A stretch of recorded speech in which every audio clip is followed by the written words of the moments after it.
ginnaaw ñu nekk si lenn ci ginnaaw étudiants yi est-ce que jàppoon ni tamit communication bi est-ce que réellement foofu la war a nekk ñëw mel na luy justifié wu xale bi ñàkk bakkanam gis nañu ay cocktail molotov gis nañu étudiant bu yor paaka gis nañu étudiant bu yor jaas yi exposé ko comme ça est-ce que loolu moo waroon nekk problème bi dëgg-dëgg quoi. bon réponse bi je c'est que au fond. ñi nga xam ne dañuy yor cocktail molotov ay paaka et tout ça. mooy rek ñiy raas dem. bokkuñ ci gàmmu gi. dañ leen war a mën a seppi ci loolu. dañu war a jël ay dispositions ba nga xam ne université arme waru fa dugg. université temple de savoir la. aujourd'hui bu ñu demee fekk fa ay cocktail molotov ak yooyu. ça veut dire que sàggante am na ci ñi nga xam ni dañu war a préserver la sécurité de l'université. te am na man bu may dugg université dañ may arrêté sama oto xool ci ginnaaw xool lépp loolu yëpp dañ ko war a sédd. aujourd'hui gouvernement bi attitude am noonu la def c'est ce qu'on a constaté. mais il faut pointer du doigt ci biir communication. dañu war a pointer du doigt la responsabilité du gouvernement même si on est dans le gouvernement. loolu c'est extrêmement important man sama communication li ma wax c'est très clair. aujourd'hui bu ñu nee franchise universitaire. man waxatuma franchise universitaire. dama ni l'université ay policiers waruñu dugg ci biir tout simplement. parce que foofu temple du savoir la. muy campus social. campus pédagogique ak lépp. fépp fu nga xam ne te ñu ngi nii ci biir université. loolu bu amee rek confrontation dina am. te bu confrontation amee ñay raas dem dinañ ci dugg bu ko defee même boo leen filmer c'est un problème. parce que les films qu'on a montré y a polémique on dit que oui c'est d'anciennes trucs. man defoon naa loolu jeex na ci Sénégal. ay anciens trucs ku ñu wane que Bamba est de bonne foi. je sais que bu fekkee ne ay anciens films la. xëy na dañu il a été abusé. mais yu mel ni aussi war na am une préparation sérieuse bu nga xam ni boo dee ñëw nga indi ay éléments yu clairs yu nga xam ni du indi benn polémique. sortie bi dafa war a sortie bu limpide. sortie bi dafa war a ne sortie bu nga xam ni. ça renseigne les Sénégalais. sortie bu nga xam ni ça apaise les esprits. sortie bu nga xam ni même les étudiants ça crée l'espoir chez eux. loolu mooy sortie bi nga xam ni mooy sortie responsable. aujourd'hui nag dégg nañu ay wax ci biir ak yooyu bëgguñu revenir en arrière. mais véritablement li ma wax daal mooy sortie bi. dafa war a apaiser les esprits. dafa war a calmer le jeu. dafa war a aller au-delà de ce qui s'est passé. nettali xuloo la indi. bu ko defee justifier wu. c'est pas bon parce que rien ne justifie qu'on puisse tuer un étudiant. quelles que soient les circonstances. quel que soit li war a xew. dara justifié wul. comme ni nga waxee certificat médical bi dégg naa ko. ay dóor ak yooyu. mais loolu bu amee rek ça veut dire que. am na xeex am na lutte.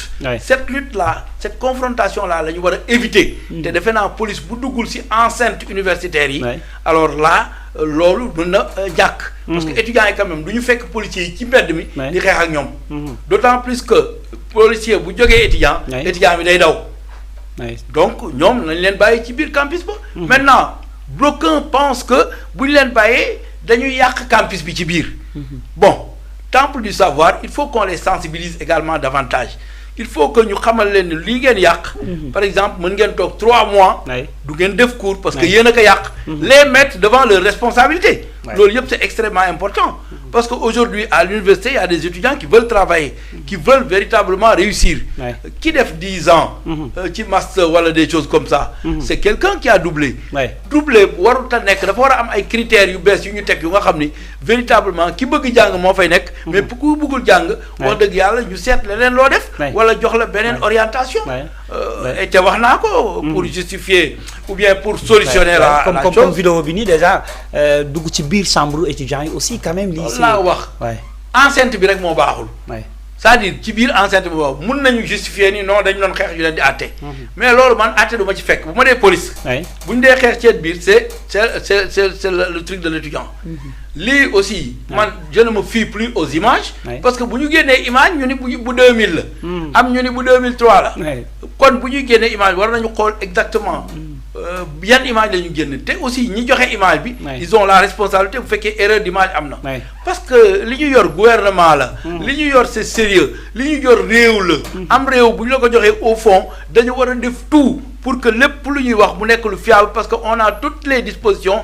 am nañu tamit tout ce qui peut permettre de vérifier toutes les informations avant de les diffuser. C'est extrêmement important. Je crois que Bamba, Mouy Daoud, Mouy Yassine Fall, wala Marie Rose, wala même Biram, ils sont animés par une volonté de bien faire. Maintenant, le fait de vouloir défendre le gouvernement risque de poser problème aux yeux des populations. C'est extrêmement important. Moi, j'ai dit que la police, vous faites qu'il il y a un manque de formation chez les policiers. Parce que j'ai dit, police devrait maîtriser. C'est extrêmement important. Il faut qu'ils apprennent à maîtriser une situation, n'est-ce pas, qui déborde, sans créer de dégâts. C'est extrêmement important. Parce que nous aimons que, bon, nous avons fait maintien de l'ordre, que nous avons un mort d'homme en fait. Mais maintien de l'ordre, ça veut dire que ce qui maintient l'ordre, a une faille de formation. Voilà. Bon, comme aussi, nous avons à la limite, nous avons mettre Bamba Cissé avec Antoine Diome, parce qu'Antoine Diome aussi, le problème c'est vrai que lui, c'est moins grave, bon, même si vous faites mais Antoine Diome disait qu'il y a des cocktails Molotov, des cafés Touba, mettre Bamba Cissé aussi, nous avons des éléments. Mais ce qui est grave, c'est que vous avez madame la koy gëna léral c'est dafa am ben vidéo bo xamanteni bo ñëwé ci université Cheikh Anta Diop pavillon A nga jakalok bâtiment pour ñi fa tamali dem gis nga ni photo Cheikh Anta Diop dafa nekk ci souf alors photo Cheikh Anta Diop dafa nekk ci souf mais ci kaw deuxième dafa am gris moment bi dafa am gris mais vidéo bi nga xam met Bamba Cissé da ko projeté amul gris waji ci balcon bi la taxaw paradoxe bi ci am moy pourquoi Pastef la mëna wax ay influenceurs Pastef am audace ñom ñoy mëne enquête bi dem ba fofu pour édifier les Sénégalais dem ba ci biir ñu réeral Sénégalais yi ba ñëwaat sax ñom à la limite ñuy jéggalu waat à la limite donc pourquoi responsable de coude est-ce que nekkul foofu ñun en tant que journaliste on était là-bas ñu bëggoon dugg ñu tere ñu dugg mais dañu à notre grande surprise le lendemain dañu gis ay influenceurs Pastef dem fa di def reportage léegi pourquoi mënu ñoon bàyyi les journalistes ñu dem defi ay reportage peut-être que lan nga gis ci responsabilité Maître Bamba Cissé wala coude la. Bon, le problème de fond moi quand il y a des événements pareils pour moi, la police doit rester en dehors de l'université. Maintenant, s'il y a des confrontations, on peut laisser les journalistes entrer pour prendre des images par rapport à ce qui se passe. S'il y a des confrontations entre étudiants, c'est extrêmement important. L'on doit renseigner quand même sur véritablement ce qui se passe réellement. Parce que, attention, monde où l'université, il faut que état bi daf leen wara yabal ñu dugg ci biir civilu kenn du leen xamé nek étudiant ba paré joxé ay renseignements par rapport à ce qui se passe qui fait quoi qui influence qui détourne qui prépare quoi loolu yépp dañu ko wara xam gouvernement dafa wara détenir toutes les informations par des renseignements généraux. nga xam ni am na ñuy infiltré am na ñoo xam ni mën nañu sax loolu la ñu xamoon. boo xam ni sax dafay mel na dof bu nekk fële. yor ay sagaram fekk mi ngi xool li xew. bu ko defee bu demee joxe renseignement yooyu yëpp. moi je crois que vraiment yii yëpp war nañu mën a am toutes les informations parce que. gouvernement war na am tous les outils. pour pouvoir quand même savoir qui est qui et qui fait quoi et où il le fait. Aujourd'hui, l'on doit renforcer. La fiabilité des informations que les renseignements généraux donnent, il faut véritablement quelque chose qui est dépourvu de toute tentative de manipulation. Mu nek lu wër lo xamni buñ ko waxé rek dañu xamni li la. Lool yeb gouvernement amna capacité. Maître Bamba Cissé ndax da nga japp da fay def il fait du Antoine Diome. Non. Maître Bamba Cissé, il est sérieux. Maître Bamba Cissé, il essaie de faire tout pour que l'une nous préserve. Mais Maître Bamba Cissé, mën na def erreur. Maître Bamba Cissé, mën nañ ko induire en erreur. Je ne doute pas de sa foi. Mais au fond, bon xolé mom ci bopam bu dé man ma nek place am. Aujourd'hui, kenn duma yeb. Man kenn duma jox image yo xamni image yoy wérul. Dina xol situer les responsabilités, xol d'abord image yi kan mo fexé ba def erreur même s'il fait une erreur il doit être sanctionné parce que on est face au pays on est face au peuple amna lo xamni buñ ko def nañ ko préparer donner ay données fiables bien que xawma ndax luñu wax ni liñu diffuser du non deug la wala deug foofu aussi dese na ma leer. mais bu dee loolu am na daal. wax dëgg yàlla war nañ di vérifier tout avant de diffuser. avant de diffuser mais nag aussi tamit li nga xamante ni bëgg nañ ko ñu des si sujet boobu ba léegi ki nga xamante ni moom mooy suñu frère bi Abdoulaye Ba sànq ñu woon këram ba sa famille également def benn déclaration de presse bu ndaw doon ñëwaat ci seen doom ji ak ni mu meloon ak jikkoom ak yooyu boo xam ne sax moom moo doon toggal yaayam ndax moom orphelin de père la te dafa jege woon yaay ji xale la boo xamante ni nekkoon première ci centre am nekkoon deuxième année médecine nekkoon ko amoon avenir également mais bu ñu sukkandikoo ci autopsie même si la famille dit que ne jotaguñu en tout cas ci rapport autopsie bi l'observateur moom xëy na daal di indi li nga xamante ni moom mooy autopsie bi donc bu ñu ko tënkee ci olof mooy violence physique moom moo ko rey violence physique bu am doole moom moo ko rey mu jëm ci nga xamante ni mooy bopp bi jëm ci biir bi jëm ci dënn bi jëm également ci épaule bi bu ñu ko tekkee en tout cas pour nit yi ñu si daan mu gën a leer lan nga gis loolu doy na waar. attention li wër te wóor mooy on ne peut pas dire tout de suite que dañ ko dóor. xam nga mouvement de foule. c'est dangereux. gis nga foule bu dawee. képp ku amul doole ba daanu. déjà mën na la dëggaate. déjà. nit mën na joggi sa kaw. loolu yëpp dafay am ci mouvement de foule. war nañu def attention ci loolu. donc autopsie bi loolu. bu fekkee ni moo ko joxe. cela ne veut pas dire que il y a quelqu'un qui a violenté. maintenant la position du gouvernement par rapport à ça. war na doy ñëpp mooy. ils vont approfondir les enquêtes et les responsabilités seront situées. képp ki nga xam ne def nga wax dëgg yàlla dinañ jël ay sanctions véritablement. jëmale ko ci yow. parce que attention l'étudiant Balla Gaye ba léegi je crois on n'a pas sanctionné. ak yeneen étudiants yu fi décédé. cette fois-ci la différence. doit est que dañu war a xam kan moo def lan par rapport à ça. waxuma la sax ay li ko dem ba rey mais li sabab rek. étudiants yi. police dugg fa ci biir. ak kan moo joxe ordre ba ñu dugg ca biir. loolu yëpp c'est extrêmement important ñu xam kan la.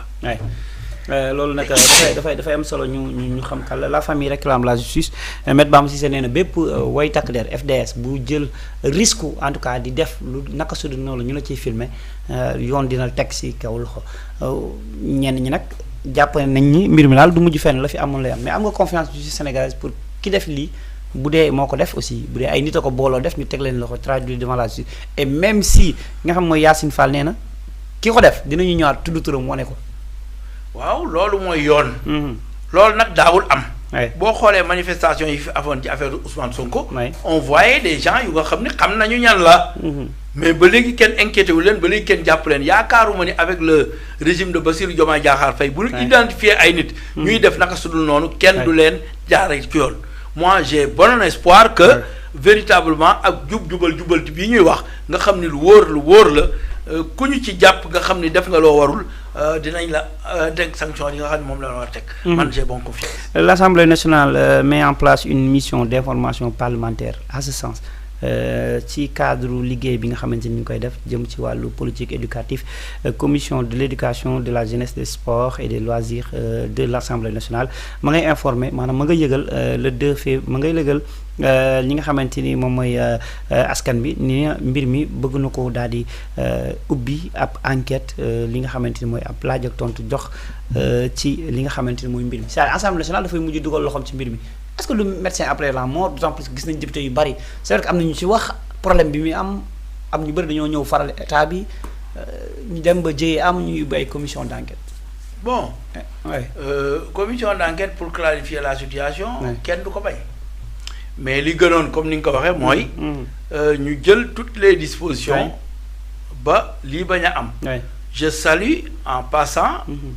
le président de l'Assemblée nationale.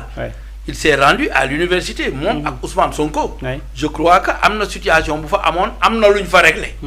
waaye nag ñoom ay kilifa la ñu. xëy na ñu yilif ñoo war a di dox yeneen tànk ci suuf yoo xam ni véritablement. ñoom dina doon li nga xam ne moom lañ doon dox. léegi aujourd'hui Assemblée nationale te ji. mais li gënoon mooy ñu wax ju rafet.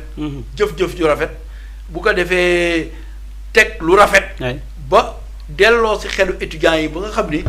confrontation bi du am. parce que bu ma déggee dañ ni ñoom manifester wuñu woon. mais gis nga yax bi li koy toj mooy police warul dugg biir université rek. bu police duggul rek am na loo xam ni xëy na duñ ci àgg parce que mort d'homme ay violence la. tey jii bu fekkoon dafa am violence entre les étudiants ba mu am mort d'homme police duggul ce serait peut-être moins grave. mais bu police duggee rek dañ leen koy bëgg taqal parce que ñoom ñoo am. l'usage légitime de l'arme. loolu aussi mooy problème bi. ñeneen ñi nga xam ne dañu yore ay armes. loolu jaaduwul. mais ça implique la responsabilité de la sécurité universitaire. loolu yëpp c'est extrêmement important. moi je crois que man bu ma doon président de la République je prendrai des dispositions par rapport à l'université quand même. parce que gis nga lépp lu am rek bu ñu ko xoolee. dinañu xam kan moo nekk responsable de près ou de loin. ki nekk responsable de près mais nañ ko fa jëlee. bu ko defee teg ñoo xam ni ils sont plus responsables que ça. parce que attention gérer des situations comme ça ce n'est pas aller apprendre à l'université avoir des diplômes c'est de l'expérience c'est du vécu. fulla la fayda la fit la jom la ba pare expérience la. c'est-à-dire bopp la kaang la. kaang mooy gérer lu mel nii. mais du da nga jàng ba am ay diplôme rek nga mën a gérer lu mel nii. c'est extrêmement important. nekkul ni professeur nga woon rek. du ay professeur du ay avocat du ay non c'est pas des diplômes. c'est quelqu'un qui connaît l'école de la vie. nga xam ni xam na li xew par rapport à ce qui se passe am réflexe d'anticipation. c'est extrêmement important. ce que j'ai remarqué. au fond c'est que les gens n'ont pas ce réflexe d'anticipation. nga xam ni dara bu amee rek dinañu daw gàttanlu. balaa jéyee di ci am. loolu c'est extrêmement important pour un dirigeant. ak ku munti doon. loolu c'est il faut que ñu bàyyi ci xel. ba pare di nag anticiper toutes les situations yu nga xam ni mën na am parce que li am tey. aujourd'hui beaucoup de lycées ñu ngi commencer dem en grève. te loolu yëpp dafay indi ampleur bu nga xam ni. xëy na bu ñu bàyyi woon ticket ba waaj a lekk ko. dafa xiif mu lekk. bu ko defee ñu fexe ba arranger problème boobu. xëy na du egsi fii yëpp. parce que du ñu lekk tey xaw ma lan yooyu yëpp war nañu ca mën a anticiper ba nga xam ne duñ ca àgg. wala ñu jël ay dispositions wala ñu dem c'est les nouveaux outils. nga xam ni ay outils la yu bees yu nga xam ni. dina mën a enrayer lu bari man mais defe naa. dañu xaw a négliger outils yu bees yi quoi. parce que aussi. étudiant war nañ ko mën a informer à temps. ci portable am. war nañu mën a à partir de son portable mu am même prêt. bu nga xam ni bourse am ñëwagul waaye mën na ci am loo xam ni bu ñëwee ñu loolu yëpp y a des applications. mais les gens ne s'ouvrent pas. mais est-ce que il est à l'auteur de est-ce que moom attan na li ñu ko dénk Doudou Ngom da ngay ndax da ngay réclamer à ce que ñu wàccee ko wala mu démissionné wala. parce que étudiant ñu ngi réclamer sa démission muy Daouda Ngom. Est-ce que vous réclamez la démission de... Non, je ne réclame aucune démission. Daouda Ngom, c'est lui. Je sais qu'il est sérieux, il est responsable, il est engagé, il a toujours été quelqu'un de bien. Man loolu laa xamal. D'ailleurs, parmi les ministres les meilleurs, man bu ma ko doon jox note, moom laay jox note bu gën a rëy wala note bi ci topp. Il est ouvert. C'est un type bu nga xam ne dina day waxtaan. day dialoguer. ba pare xeebul kenn. loolu c'est des qualités yu nga xam ne boo ko amee war nga mën a diriger un ministère. C'est extrêmement important.